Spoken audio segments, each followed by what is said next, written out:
सबको जय मसीह की, परमेश्वर के नाम की महिमा हो। आज हम देखेंगे इसहाक के जन्म की प्रतिज्ञा, अर्थात इसहाक के जन्म का वादा। और ये हमें देखने को मिलता है उत्पत्ति उसका 18वां अध्याय की पहली से लेकर 15वीं आयत तक। समय न गवाते हुए यदि आपके पास बाइबल है तो हमारे साथ खोल लीजिए उत्पत्ति 18वां अध्याय की पहली से लेकर 15वीं आयत तक। डायरेक्ट आप इसको 19 नंबर पेज पर भी खोल सकते हैं। अब्राहम ममरे के बाज वृक्षों के बीच कड़ी धूप के समय तंबू के द्वार पर बैठा हुआ था। तो ये घटना उस समय की है जब बहुत तेज धूप पड़ रही है और ममरे नामक जगह है और एक जंगल सा का स्थान है जहां अब्राहम ने अपना तंबू लगाया हुआ है और अपने द्वार पर ही, तंबू के द्वार पर ही अब्राहम है बैठा हुआ है।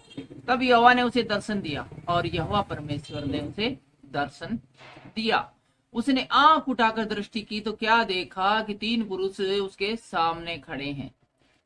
और जब अब्राहम ने आंख उठाकर देखा तो 3 पुरुष उसके सामने खड़े हैं। 2 बातें यहाँ पर इंपॉर्टेंट है, 3 बातें हैं, लगा लो। धूप काल का समय है, बड़ी तेज धूप पड़ रही है, मई जून का समय हो सकता है ये। और अब्राहम अपने तंबू के द्वार पर बैठा है और यहाँ पर लिखा है कि यहोवा ने उसे दर्शन दिया। यहोवा ने उसे दर्शन दिया, तो यहाँ पर यहोवा एक पर्सन हो गया, जबकि उसके आगे लिख दिया गया है अब्राहम ने क्या देखा कि 3 पुरुष उसके सामने खड़े हैं।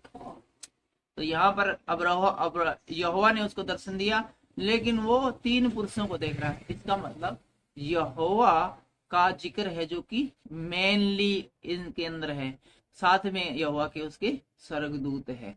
तो ये भी कह सकते हैं कि बहुत सारी जगह जब ये लिखा गया है कि आपस में बातें कर रहे थे, परमेश्वर आपस में बातें कर रहे थे, यहोवा आपस में बातें कर रहे थे, इसका मतलब परमेश्वर है अपने स्वर्गदूतों से बातें कर रहे हैं। तो यहाँ पर यहोवा परमेश्वर अपने 2 स्वर्गदूतों के सामने है, इसीलिए अब्राहम को 3 स्वर्गदूत है वो दिखाई देते हैं। जब उसने उन्हें देखा तब वह उनसे भेंट करने के लिए तंबू के द्वार पर दौड़ा। जब अब्राहम ने देखा कि 3 स्वर्गदूत उसकी तरफ आ रहे हैं तो उनसे भेंट करने के लिए, उनका वेलकम करने के लिए उनकी तरफ अब्राहम दौड़ा और भूमि पर गिरकर दंडवत की और कहने लगा। और भूमि पर गिरकर उनको दंडवत की, इसको कहते हैं सम्मान करना, इज्जत करना। इतना बड़ा अब्राहम आदमी था, किसी भी चीज में, किसी भी बात की उसके पास घटी नहीं थी, लेकिन वो स्वर्गदूतों को देखकर उनका वेलकम करने के लिए दौड़ता है और दंडवत करता है और कहने लगता है, हे प्रभु, यदि मुझ पर तेरी अनुग्रह की कृपया दृष्टि है तो मैं विनती करता हूँ कि अपने दास के पास से चले न जाना। वो आए हैं और आकर उन्होंने बैठे भी नहीं है, रुके भी नहीं। उससे पहले अब्राहम उनसे रिक्वेस्ट करता है कि आप आए हो तो अब इसी समय मत चले जाना, मैं थोड़ा सा जल लाता हूँ और आप अपने पांव धोकर इस वृक्ष के नीचे विश्राम करें। अब्राहम कहता है मैं थोड़ा सा जल लेकर आता हूँ, उसके बाद आप विश्राम करें। पुराने समय में मेहमानों का स्वागत हाथ, मुंह और पैर धोकर किया जाता था और उसके बाद ही वो आराम करते थे या बाकी खाने पीने के काम करते थे।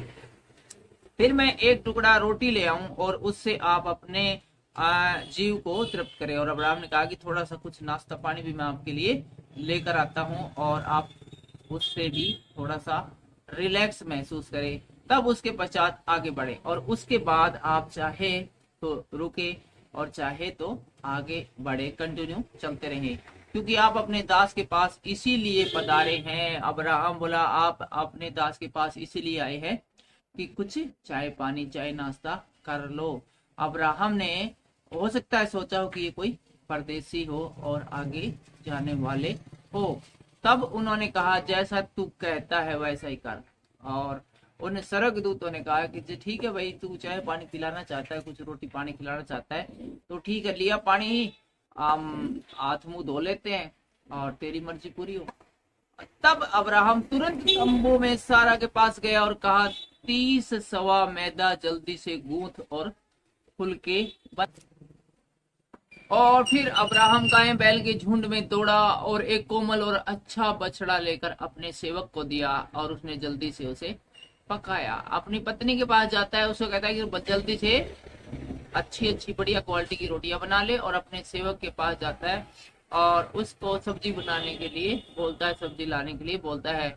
तब उसने दूध और दही और बछड़े का मांस जो कुछ पकाया था लेकर उनके आगे परोस दिया। और अब्राहम ने एक अच्छा भोजन है उन लोगों के सामने है वो परोस दिया। आप कह सकते हैं, आप कह सकते हैं जी अच्छा कैसे जी, इसलिए तो मांसाहारी था। उस समय ज्यादा मांसाहारी ही खाया जाता था।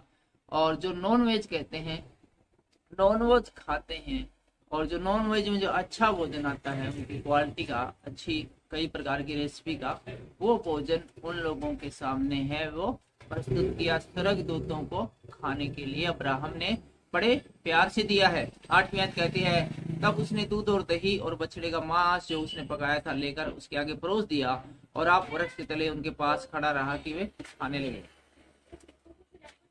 तो मेहमान है वे खाना खाने लग गए, और खुद है वो उनकी सेवकाई करने के लिए उनके पास में ही खड़ा रहा, ताकि उनको पानी की जरूरत हो, नमक की जरूरत हो, किसी और चीज की जरूरत हो खाने के दौरान, तो वो स्वयं उनको पकड़ा सके।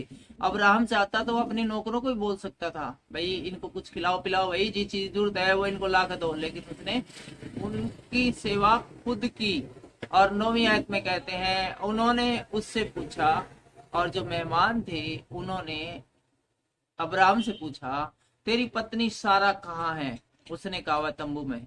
वो बोले, भाई तेरी पत्नी सारा कहाँ है? अब्राहम बोले, वो तो तंबू के अंदर है। उसने तब उन मेहमानों ने कहा, मैं वसंत ऋतु में निश्चय तेरे पास फिर आऊंगा। और यह परमेश्वर ने कहा, मैं वसंत ऋतु में अर्थात करीब करीब अब से 9-10 महीने बाद मैं तेरे पास फिर आऊंगा, और तेरी पत्नी सारा के एक पुत्र होगा, और तेरी जो पत्नी है सारा उसके एक बेटा होगा। सारा तंबू के द्वार पर जो अब्राहम के पीछे था सुन रही थी, और सारा ये सारी बातें तंबू के इस साइड सुन रही थी। अब्राहम और सारा दोनों बहुत बूढ़े थे, और सारा का मासिक धर्म बंद हो गया था। ये घटना उस समय की है जब करीब करीब अब्राहम है वो बूढ़ा हो चला था, और उसकी पत्नी भी 90 साल की हो गई थी, और अब्राहम भी 100 साल का हो गया था, और उसकी पत्नी का मासिक धर्म भी बंद हो गया था। इसलिए सारा मन में हंस कर कहने लगी, मैं तो बूढ़ी हूँ और मेरा पति भी बूढ़ा है, तो क्या मुझे यह सुख होगा? अब्राहम मन में हंसने लगे, ये क्या बात कर रहे हैं ये, बता मैं अब 90 साल की उम्र में मेरे के बच्चे पैदा करने की उम्र है, और ये अब्राहम है ये बूढ़ा हो रहा, ठूठ हो रहा है ये, अब बता अब क्या है, इसके द्वारा बच्चा उत्पन्न होगा 100 साल की उम्र। तब यहोवा ने अब्राहम से कहा, सारा यह कहकर क्यों हंसी कि क्या मेरे जो इतनी बूढ़ी हो गई हूँ सचमुच एक पुत्र होगा? तो यहोवा परमेश्वर ने अब्राहम से शिकायत की कि तेरी पत्नी क्यों हंसी, ये सोचकर कि उम्र ज्यादा हो गई है तो क्या मेरे अब बच्चा होगा?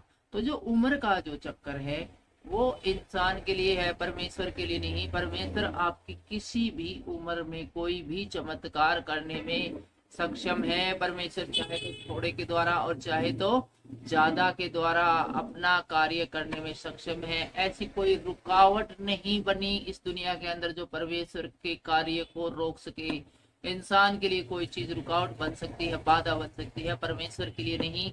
इसलिए परमेश्वर ने अब्राहम से कहा कि तेरी पत्नी ने ऐसा क्यों सोचा कि वो 90 साल की उम्र में कैसे बच्चा पैदा करेगी? क्या परमेश्वर के लिए कोई काम मुश्किल है? 14वीं आयत में कहते हैं, क्या यहोवा के लिए कोई काम कठिन है? नियत समय में अर्थात वसंत ऋतु में मैं तेरे पास फिर आऊंगा और सारा के पुत्र उत्पन्न होगा।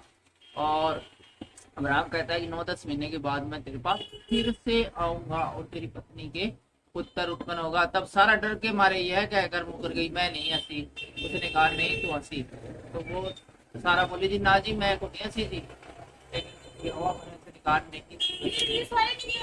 आज की इस पर्टिकुलर वीडियो में फिलहाल इतना ही।